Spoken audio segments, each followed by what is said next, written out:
Olá, pessoal, sejam todos bem-vindos. Hoje nós teremos mais uma aula sobre a reprodução dos seres vivos. A reprodução, que é uma das características presentes nos seres vivos, né?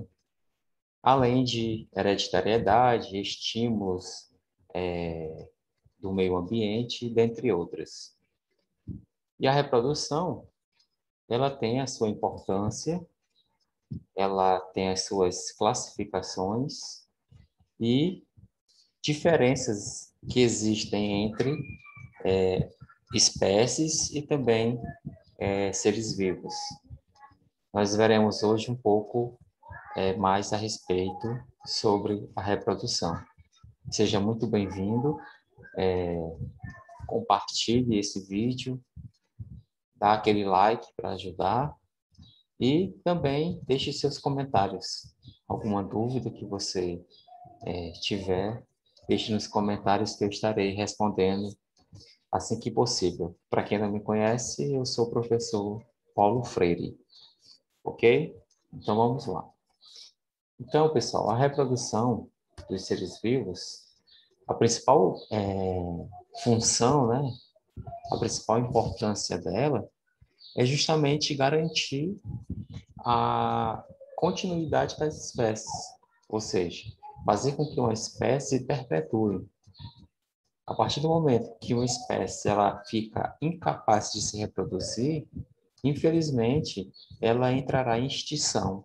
Por quê? Porque os seus representantes irão envelhecer, morrer e, por conta de não poderem mais se reproduzir, não haverão novos descendentes. Consequentemente, essa espécie será extinta, tá? Então, a importância principal da reprodução é garantir que a espécie se perpetue no meio ambiente. Tá legal?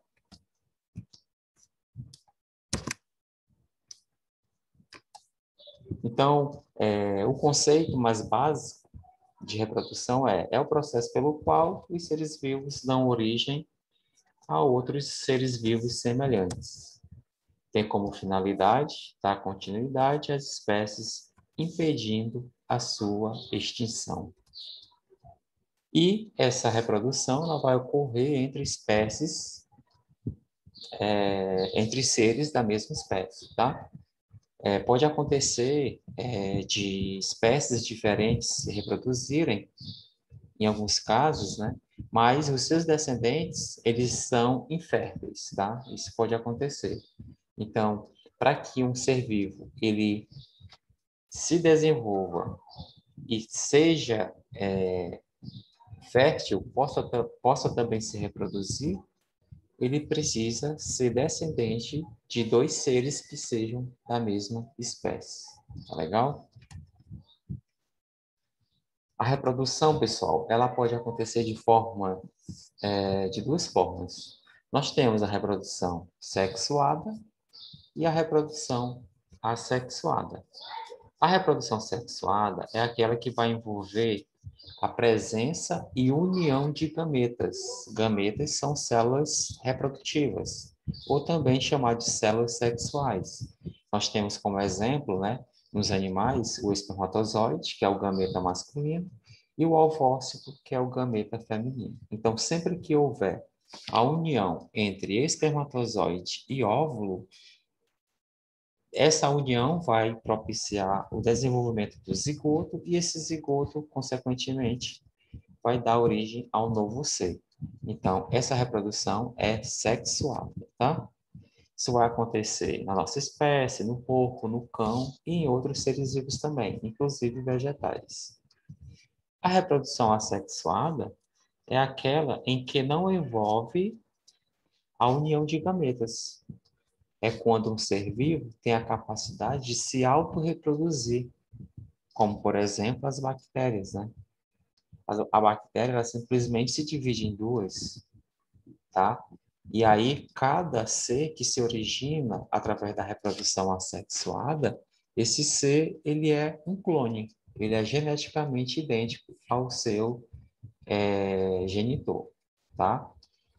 E aí, a reprodução assexuada vai acontecer entre as bactérias, mas também entre animais e também alguns vegetais. Estrela do mar, anêmone do mar e etc. Tá? Aí o que que acontece? Essa reprodução sexuada, ela tem suas vantagens e desvantagens, assim como a reprodução assexuada também terá suas vantagens e desvantagens. Vamos ver aqui. Dentre as vantagens da reprodução assexuada é que na reprodução assexuada, pessoal, ela vai ser mais rápida, né? E o gasto de energia para que esse processo aconteça é bem baixo. Então, o gasto de energia é bem pequeno, tá? Essa é a vantagem. Pouco gasto de energia e rapidez na reprodução. E qual é a desvantagem da reprodução assexuada? Na reprodução assexuada, não existe o que a gente chama de variabilidade genética. Ou seja, os seres vão ser idênticos aos que lhe deu origem, tá? Então, é como se fossem vários clones, tá? E isso não é bom, porque o que faz com que uma espécie possa ter mais chances de sobrevivência é essa variabilidade genética. Quanto mais variabilidade genética houver dentro de uma espécie, maior para a sua espécie, tá certo? Então, quero destacar aqui, na reprodução assexuada, essa desvantagem. Reprodução assexuada, não há variabilidade genética. Isso é muito cobrado nos vestibulares, nas provas, tá? Que vocês forem realizar. Então, não esquecer. Quando lembrar de reprodução assexuada, ou seja, aquela reprodução em que um ser se autorreproduz, lembrar que nesse tipo de reprodução não há variabilidade genética. Nós temos aqui como exemplo as bactérias, né, onde elas fazem um tipo de reprodução assexuada chamada bipartição ou cisparidade. Ou seja, uma bactéria simplesmente se divide em duas. Essas bactérias resultantes, elas são idênticas, já que tiveram o mesmo ser que as originou, tá? Então, são clones perfeitos, tá legal? Outro exemplo, pessoal, de reprodução assexuada é na estrela do mar, tá? O que acontece? Quando um pedaço aqui do seu braço se fragmenta, aqui onde houve a quebra do braço, vai nascer, desenvolver um novo braço, ele vai se reconstituir, e desse pequeno pedaço de braço, desse fragmento, vai se originar uma nova estrela do mar, que vai ser idêntica a essa. Esse tipo de reprodução assexuada é chamada de fragmentação. Também é um exemplo de reprodução assexuada. Um caso bem curioso na reprodução assexuada é o que nós conhecemos como partenogênese, tá? Na partenogênese, pessoal, é um tipo de reprodução assexuada em que óvulos não fecundados originam seres vivos. Ou seja, o que que é para acontecer normalmente? O óvulo, o ovócito, ele tem que ser fecundado pelo espermatozoide. Se ele for fecundado pelo espermatozoide, forma-se o zigoto e esse zigoto originará um novo ser. Só que, nesse caso aqui das abelhas e também em outros seres vivos, acontece a partenogênese, que é o desenvolvimento de seres, de abelhas, mesmo com óvulos não fecundados, que é o caso aí dos zangões. Então, os zangões, eles são abelhas que se originam, se desenvolvem de ovos não fecundados. Isso eu chamo de partenogênese, tá? Vamos ver aqui uma imagem mostrando isso, ó. Então, lá na colmeia existe toda uma organização social lá. Nós temos três classes. Nós temos a rainha, que é fêmea, nós temos as operárias, que também são fêmeas, e nós temos os zangões, que são os machos. As fêmeas, né, elas se desenvolvem de óvulos fecundados. Então, a gente diz que rainha e a operária, ela se desenvolve por reprodução sexuada, porque tem espermatozoide e óvulo para originar. Já que os zangões, eles nascem por partenogênese, ou seja, o óvulo ele vai se desenvolver zigoto mesmo sem fecundação. E todos os machos se desenvolvem através de partenogênese, que nós temos como exemplo aqui o zangão, tá? Então, é um caso bem curioso que acontece em alguns seres vivos, ou seja, de seres vivos se desenvolverem mesmo tendo óvulos não fecundados. Quando isso acontece, eu chamo de partenogênese. E reprodução sexuada, pessoal. Quais são as desvantagens? A desvantagem tem que haver um gasto de energia bem grande. Primeiro porque tem que se produzir os gametas, né? O óvulo e o espermatozoide. Então, para que isso aconteça, para que essas novas células sejam produzidas, há gasto de energia, o ATP. E também, o gasto de energia também vai ser grande, porque, na maioria das vezes, o macho ele vai ter que disputar a fêmea para que ocorra o acasalamento. E isso vai gastar energia. Essas são as desvantagens da reprodução sexuada. E a vantagem, eu quero destacar para vocês, a variabilidade do material genético. Então, aqui na reprodução sexuada, todos os seres que se desenvolvem através dela são diferentes geneticamente. Aqui sim há uma variabilidade genética. Por que que há essa variabilidade? Porque vai ocorrer a união entre espermatozoide e óvulo. E o espermatozoide e o óvulo, quando são formados, são produzidos, né? Existe lá um processo chamado crossing over, que é a troca de material genético entre cromossomos diferentes. E isso vai mesclar os genes, né? Fazendo com que haja uma variação mesmo nos gametas, espermatozoides e óvulos. Então, não existem dois espermatozoides iguais e não existem dois óvulos iguais. Todos são diferentes. Então, cada ser vivo que se desenvolve por reprodução sexuada é único, tá? Ele tem o seu próprio genótipo, que é o seu conjunto de genes. Então, quando eu ouvir falar em reprodução sexuada, lembrar dessa informação. Reprodução sexuada, nela existe a variabilidade do material genético. Consequentemente, os seus seres que se desenvolvem por ela são diferentes. Quando se fala em reprodução sexuada, ocorre a fecundação, que é o encontro, né? A união entre o espermatozoide e o óvulo. Só que essa fecundação pode ser interna, ou seja, dentro do corpo da fêmea, ou pode ser externa, ou seja, no meio ambiente ali onde os seres estão acasalando, tá? Geralmente isso acontece na água, quando a fecundação é externa. Então, nós temos aqui um exemplo de reprodução sexuada, né? As aves, com fecundação interna, e no ser humano também. A reprodução ocorre de forma sexuada, também a fecundação é interna, já que ocorre lá nas tubas uterinas.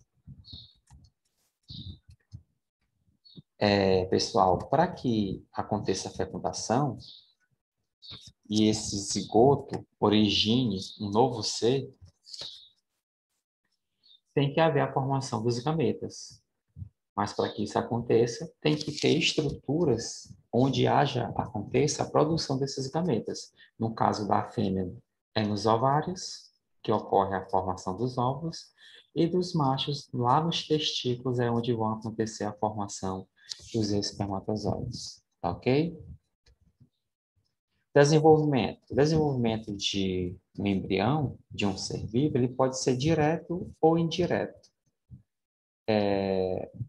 Quando ele é direto, não acontecem grandes modificações nas suas características, mantendo um aspecto semelhante durante o crescimento até a idade adulta. Então, nós temos como exemplo aqui, isso acontece, esse desenvolvimento direto, na traça, no ser humano e outros seres vivos. Então, é quando um ser vivo ele se desenvolve E ele nasce de uma forma e ele vai manter a mesma forma até a fase adulta. A única coisa que vai acontecer com esse ser vivo é crescer. Esse é o desenvolvimento direto, tá? Agora, o indireto é quando um ser vivo, ele, mesmo antes de chegar na fase adulta, ele vai passar por mudanças, transformações, até chegar na fase adulta. Isso acontece, por exemplo, em rã, borboleta, mosca, etc., né? Esses animais. E, geralmente, quando acontece o desenvolvimento indireto, ocorre o que a gente chama de metamorfose, que é o quê? Essa metamorfose é mudanças fisiológicas e também morfológicas no ser vivo que está sofrendo a metamorfose, tá? Isso acontece em animais como a rã, bicho da seda, que tem o seu desenvolvimento indireto. Vamos ver como exemplo aqui os anuros, né? Os anfíbios aqui. Nós temos os óvulos fecundados, que vão originar os girinos, popularmente também chamados de cabeças de pregas, né? E ele vai passar por transformações. Observe aqui, no estágio C, que ele só tem uma cauda. Aqui no D, as patas dianteiras, elas já se ou traseiras já se desenvolveram. Aqui no E, as patas dianteiras também já se desenvolveram. E a cauda, ela vai regredindo, tá? Até ele ficar no tamanho, na forma que ele vai apenas depois crescer. Então, observe que tem toda uma metamorfose para que o girino, né, se desenvolva em um anuro, ou um sapo, ou uma rã, ou uma perereca. Tá, pessoal? Isso é chamado de metamorfose. Isso é o desenvolvimento indireto. Tem toda uma mudança corporal e fisiológica aqui. Tanto é que o girino, enquanto ele estiver na fase de vida aquática, ele vai respirar por brânquias, como se fosse um peixe. Quando ele vai para a fase terrestre ou adulta, né, ele já não respira mais por brânquias, e sim por pulmões e pela pele, que nós chamamos de respiração cutânea. Agora, existe, pessoal, dentre esses animais que se desenvolvem por desenvolvimento indireto, que sofrem metamorfose, nós temos a metamorfose completa e a incompleta. A completa é aquela em que a fase ocorre entre larva, pupa e adulto.